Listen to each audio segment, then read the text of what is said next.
In this video series, watch me flip a house from start to finish virtually in Michigan. On this part 2 video, I'm going to break down how I rehabbed and sold the house for a $60,000 profit, all without ever seeing the property in person.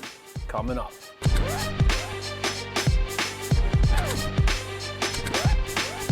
The Real Estate Funding Kit is out now. Learn how to get 100% funding for all your deals without dealing with the banks. Claim your free copy at myfundingkit.com. If you're new here, I'm Jerry Norton. I make millions of dollars a year wholesaling and flipping houses. And here on my YouTube channel, I show you how to do the same. So if you want to be a flipping genius like me and live your dream life, subscribe to my channel and watch my videos.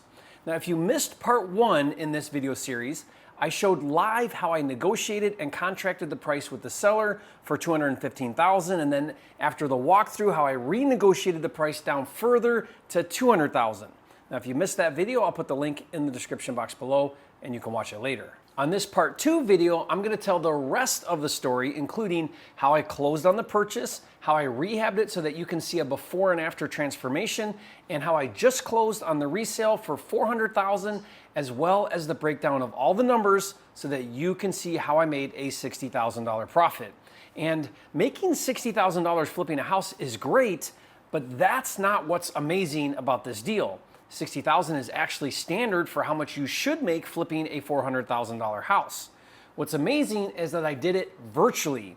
You see, I live my dream life in a resort community in Puerto Rico, making $60,000 on a house in Michigan while I'm at the beach in Puerto Rico. Now that's flipping genius. If that sounds exciting to you, be sure to get my virtual flipping kit that shows you step-by-step how to virtually wholesale or flip your first or next deal. And best of all, I'll give it to you for free.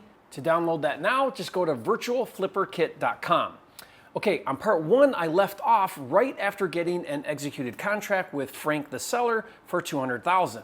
After that, I emailed the executed contract to my title company, who handles all of my closings in Michigan, and instructed them to open escrow. Opening escrow means that the title will begin preparing for a closing to happen following the date and terms of the contract. Now, they'll make sure title is clean, they'll handle prorations of property taxes, and in this case, get a payoff from Frank's lender in the amount of around $125,000. That means Frank will get the difference of the contract price of $200,000 and $125,000 that pays off the loan. So about $75,000 less closing fees. But don't forget, since I gave him 45 days of occupancy after closing, title held in escrow $15,000 until he vacated the property. Now, as I explained in the part 1 video, that was my insurance policy that he would leave on time. Now, if he didn't leave by day 45, I would keep his $15,000. Now, since I'm not in Michigan, I do a remote closing. So let's talk about that for a minute. The way I've handled remote closings in the past is very simple. Title prepared all of the closing docs, then title coordinates what's called a traveling notary who comes to my house or the beach or wherever I want. They have printed out all of the closing docs, I sign them, and then the traveling notary overnights them back to title. Then I wire any funds needed at closing, and I handle it the same way when I close on the resale. But since the pandemic, many title companies are now closing on Zoom. It's super cool. I show my ID and the title person watches me sign right on Zoom. Now, we do everything else on Zoom, why not close real estate transactions? But I've actually taken it a step further. I've given my personal assistant power of attorney so that I'm not even getting interrupted when I'm snorkeling. The point is, you don't need to physically go to closings. What a bad use of time. Okay, now let's talk about financing. Even though I have money coming out of my ears, on this deal, I decided to use a local private money lender to fund almost 90% of the purchase. That means as part of closing, I signed loan docs and my lender wired $175,000 to closing, and I wired the remaining balance of $25,000 plus closing costs. Then I used my own funds to cover the rehab, but if you're thinking that you can't fix and flip houses due to a lack of capital, it's not true. I did a video that explains exactly how to get 100% funding, including the monthly interest payments. Now, I'll put that link to that video in the description box below for you to watch later.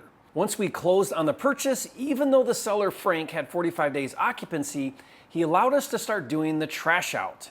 Now, to show my gratitude, We loaded the things he wanted to keep into a U-Haul and took them to a storage unit for him.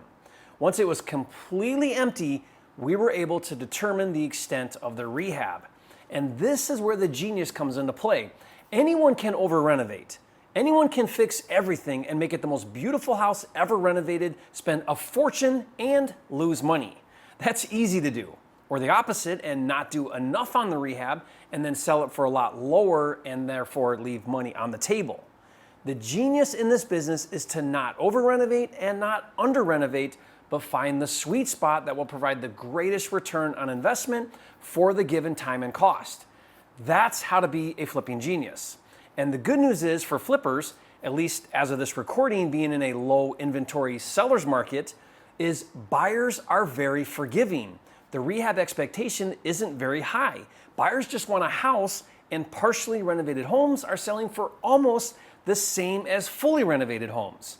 That's not always the case. When the market switches to a buyer's market, rehab expectations will be much higher. So on my deal, knowing that demand for my house would be really high, I decided to renovate everything except for the bathrooms. I strategically decided not to update the bathrooms with new cabinets, counters, and tile. Other than that, we pretty much did everything else. Here's a breakdown of what I did. The total trash out and demo took 15 40-yard dumpsters. That's how much there was. There were rodent nests and dead cats, and once it was empty, it took days of heavy cleaning before we could even start working. Now, we did drywall repairs throughout the whole house. We installed new locks and doorknobs and handles on most of the doors. We installed all new trim throughout the house, and we painted the entire interior. We did lots of electrical work, including new light fixtures. In the kitchen, we removed a glass block wall and opened up that space into the living room. We did a total kitchen demo and installed new cabinets, a new island, counters, and appliances. In the living room, the door wall was replaced with new French doors, all new hardwood flooring on the first floor, new carpet in the bedrooms and in the basement.